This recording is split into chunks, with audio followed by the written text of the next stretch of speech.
Hey guys, J-Bo here. I want to record a quick message to let you know the video you're going to watch was one I had looked forward to for a very long time.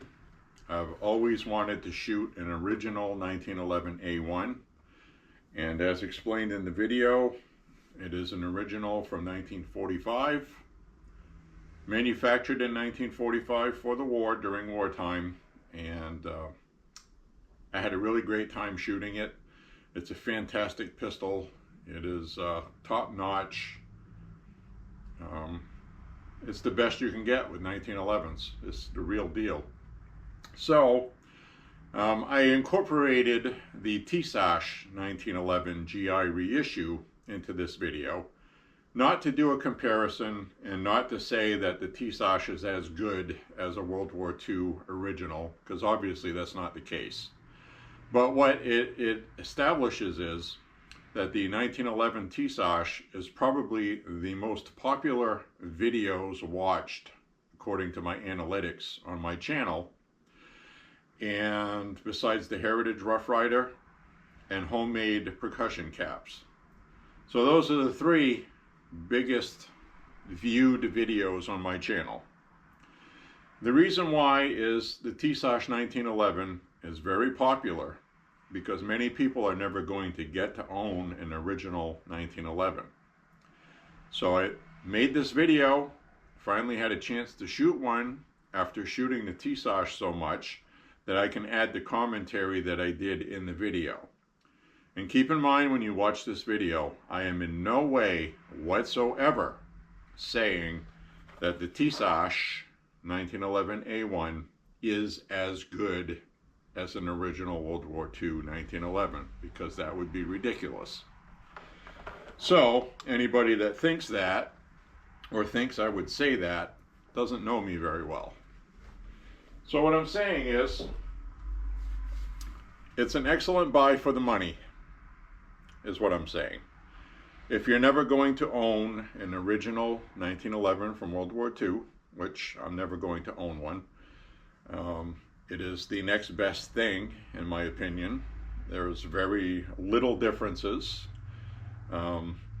Obviously, military grade steel used in the original. I don't know what's used in the newer ones. The Parkerization in the original is better. It's authentic.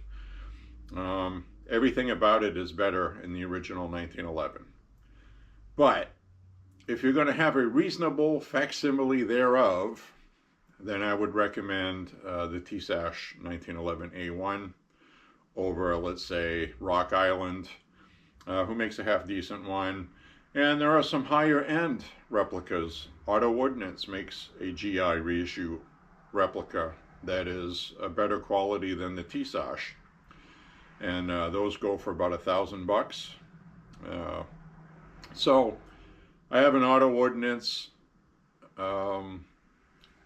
Well, we have a couple of Auto Ordnance Trump 1911s, stainless steel. That's a better steel quality than used in World War II. So there are a lot of modern handguns that are technically better, but they're not better because there's no story behind it, there's no nostalgia, and you know, you have to be a realist about this. A perfect example I use for an analogy is my Marlin 336 from 1976. It is an original Marlin, coveted. Everybody loves those. And if you take it apart and look at it, there's machine marks all through it. It's really rough. It's not finished very well. And my younger brother got a Rossi R95, which is a Marlin clone. It is made much better. There's no machine marks at all. Everything is finished properly. The fitment is better. The wood fits the metal better. And it's because of computer-controlled equipment, and it's not handmade. So those are a lot of the differences. The original 1911 Remington Rand in this video has machine marks. It's more roughly made. It had more hands-on crafting. So probably, even though all the parts are the same, you'll probably get one that's finished a little better than another one. You know, they had a working long hours. They had a war on. They just wanted to get these out in the field functioning so they could, you know, get rid of Nazis. So you have to keep all those things in mind. And I'll use another analogy if you're a guitar player. I have owned a lot of Epiphone Les Pauls. I've owned a few real Les Pauls. And I've owned some custom shop Les Pauls. Now, custom shop Les Pauls are a lot more hands-on, better quality materials, more authentic. And the factory produced ones are good. You know, Gibson Les Pauls are good. The Gibson USA ones that are not custom shop. And Epiphones are a reasonable facsimile thereof, kind of like the T-Sash. So an Epiphone is nowhere near as good as a real Les Paul. It's night and day. Okay, there's more plastics. You got a multi-piece laminated body rather than a solid one piece of mahogany. And it's kind of like that with the T-Sash. The T-Sash, made in a factory in Turkey, mass-produced, machined well, because it's computer controlled, so all the parts are smooth, everything functions great, and it's a good quality steel. And but it's not an original. It's never going to be an original. An original is an original, which makes it better. And I in no way in this video am comparing the two as being just as good as one another or one better than the other, like the T-Sash is better than an original. It's not, okay? So I just want to be clear on that, because I'm going to get comments on there saying, nah, you know, I don't want to hear it, okay? Let's be adults here and realize and listen to what I just said, that you have better machining today with computer controlled equipment, and back in the day it was more hands-on. So Ralph worked during the factory doing this certain thing for 20 hours a week, and then Fred did the other 20 hours, and Fred wasn't as good as Ralph at doing this one thing. So there's variations there. Computer control stuff, you don't have that. So a lot of handguns today are made better than old ones. And what I mean by that is they have taken what was learned in plans, like the T-Sash is a government 70s series. T-Sash actually purchased some of the old Colt machining equipment. So there's a lot of old school technology that's already known and knowledge and incorporated into new stuff, and it allows them to make stuff that's really good and costs a lot less. But it's never going to be an original. And nobody is saying a T-Sash is as good as an original. It's just never going to be. So with that being said, watch the rest of this video and remember to keep that in mind when you're watching it, okay? This is very important because I really just don't want to hear it. I don't. I get so many comments on this channel, negative sometimes, and it's always the same thing. You go to their channel, they don't have their own content. They just like to go around and complain and keyboard warrior it. So keep that in mind when you watch it, and I hope you enjoy it. I really do. All right, here we have something very interesting. I'm going to be shooting one of these for the first time. Not a 1911. I shoot a lot of those. This is a 1911 A1, just like the ones we have, and like the T-Sash I have. Only difference is, this is an original. This was manufactured in 1945, towards the end of the war. Was not put in service, I'm guessing. I don't know the history of it, but it has all of the stamps and roll marks. Remington Rand, manufactured in 1945. So, this is kind of a haphazard review that I'm doing in the back of a truck because I'm not going to be able to do a tabletop of this. It's not mine. But my older brother owns this, and his wife. So I am going to give it a go today and record shooting it. I've never shot an original, so this is going to be a fun experience for me. I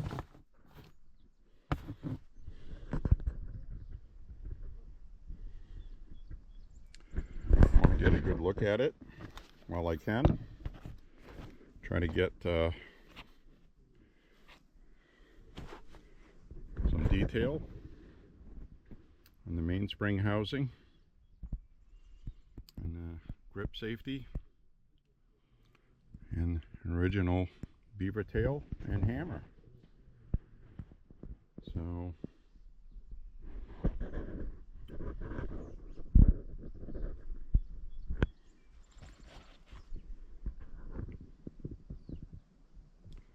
very nice pistol. We are definitely going to be giving this a go today. Try to get a close-up of the trigger.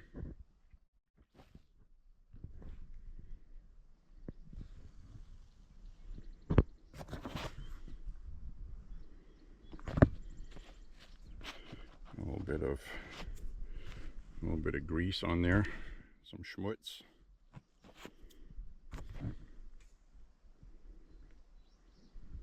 Very nice. So this is going to be a lot of fun.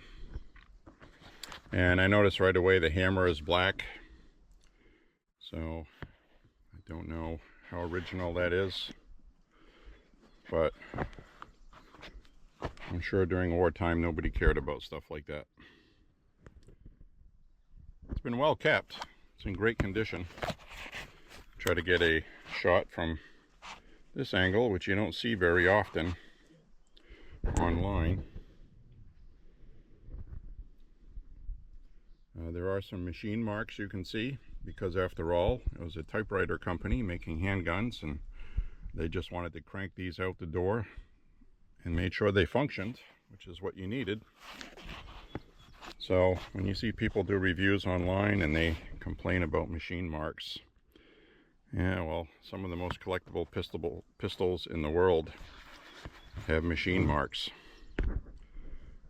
because there's a history there. So we're going to give this a go. I'm going to record it and we'll get to see. And I just wanted to show you the original sights, what those look like. They do have that center line indicator, so when you're adjusting windage, you can see that. Feels like a 1911. It feels just like other 1911s, because the modern 1911s copy the original. And this is an old pistol now, and it's still awesome. So thank you for checking this out, and now we can check out the shooting portion of this video. I don't know how long it'll be. Brought quite a few rounds. My older brother said he put 100 rounds through this and everything functioned fine. So noticeable differences. These parts are interchangeable with modern ones, and absolutely fantastic. So I'm going to shut up and shoot this, and hope you enjoyed having a look at it. Thank you very much for checking this out. All right, ladies and gentlemen, I am going to be shooting an original 1911 A1 made in 1945 for the first time ever in my life. Very excited about it. So we're going to take it out of its magic sleeping bag. We're going to give her a go. I don't know how it is sighted. It should be fine. It's not mine. We'll make do with what we have. I'm going to shoot different kinds of ammo. So what I'm going to do is I'm going to shoot a magazine of 230 grain ball ammo, modern stuff. I don't remember what brand. Guess it doesn't matter these days. With 45 ACP. Chamber round. All right, let's see what happens here. I'm going to shoot the first ones holding it with both hands, and then I'm going to shoot some with just one hand, which is my favorite way to shoot it.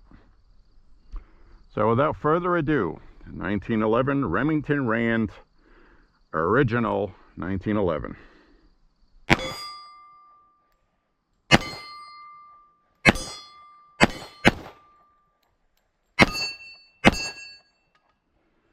Wow, those shot very well.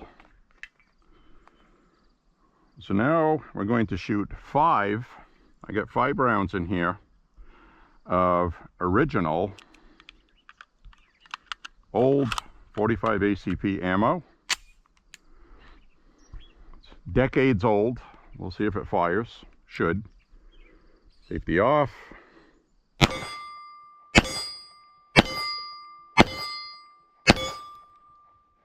But for me, the way I grip as we load some ammo, I'm going to give you something to look at besides just listening to me talk. We did have some rain this morning. We're at the range. Finally cleared up.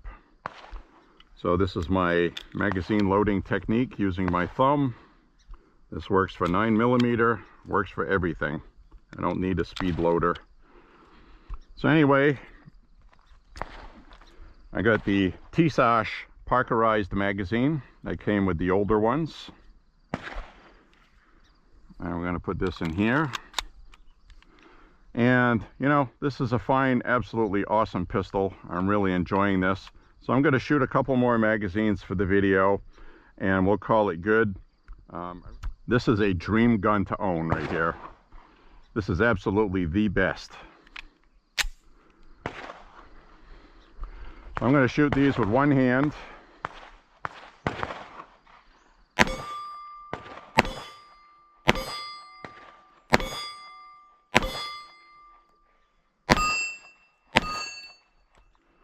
Those all ran fine.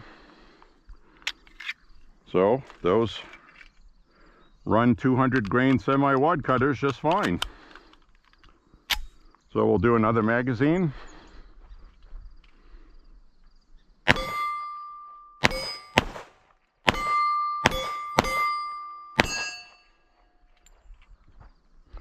And I missed one. Shh, don't tell anybody. But as you can see,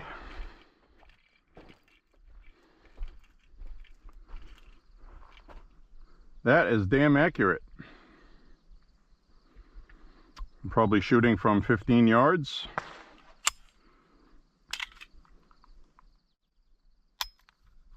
It's got a nice trigger. You'll see the break. It's like you put a little bit of pressure on there. There's no creep. It just hits a wall immediately.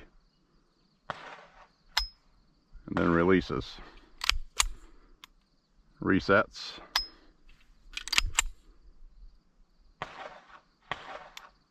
See that? That is an original trigger.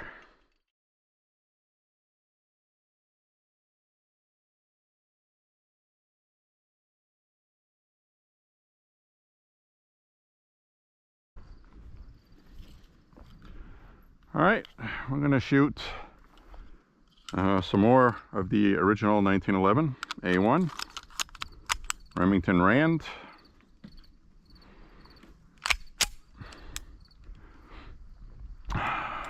Couple magazines, and we'll shoot a couple of these up close, like if we were in a trench.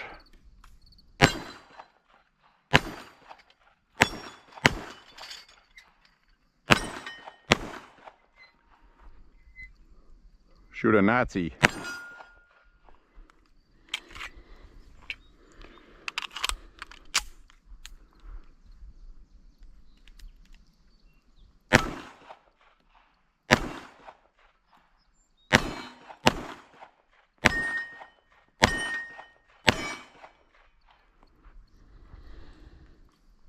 Pretty awesome.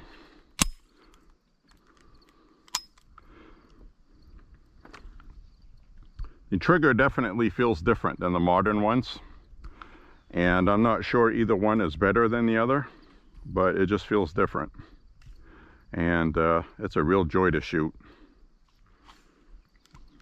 So that's it. I guess that's been achieved. I've wanted to shoot an original one, and now I have, and I'm very happy and satisfied I did. Pretty awesome stuff. I got some blood on the hammer. And here, because I know I'm going to get asked, what's the difference between that and a T-Sash? Well, besides the obvious that I mentioned already, you'll see that the ejection port is higher on here on an original. They extended it a little lower on virtually all of the reissues because it's more efficient and actually works better with different types of ammo and different bullet weights. But in the military, they had 230 grain universally for everyone. So they made the guns all the same for everyone. So that's the differences. The hammer is different. You can see the differences there.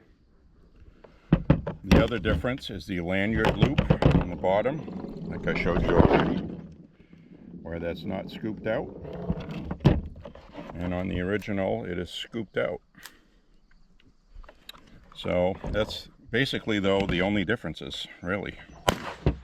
I just wanted to get this shot in here so you could freeze frame it in high definition, do your own comparisons. The triggers have a little bit of different texture on the front of the triggers.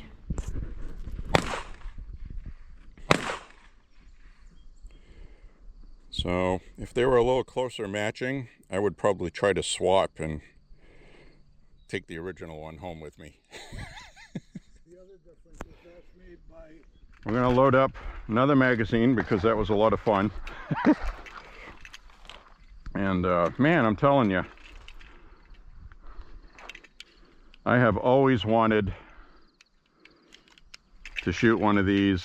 Now I'm getting a chance, and thankfully I'll be able to shoot it whenever I want to, if I should ask.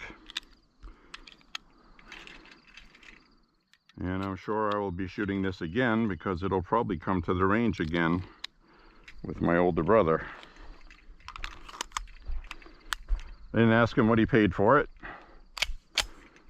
but if he resold it right now, from what he told me, he could get 25% more than what he paid for it. So he got a good price. And the reason why I was mentioning the hammer bite is I got a little bit of bleeding right here, but it's not from the hammer, because you can see the hammer does not go down far enough.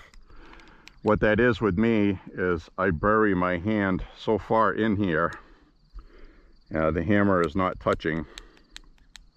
That is just the friction from this rubbing on my skin, the beaver tail. I have the same issue with the T-Sash. So I had always wondered if the original would do the same thing, and it does. So the beaver tail looks identical to the T-Sash one. So it's not a T-Sash build quality. They all do it, apparently. So that's why I just mentioned it.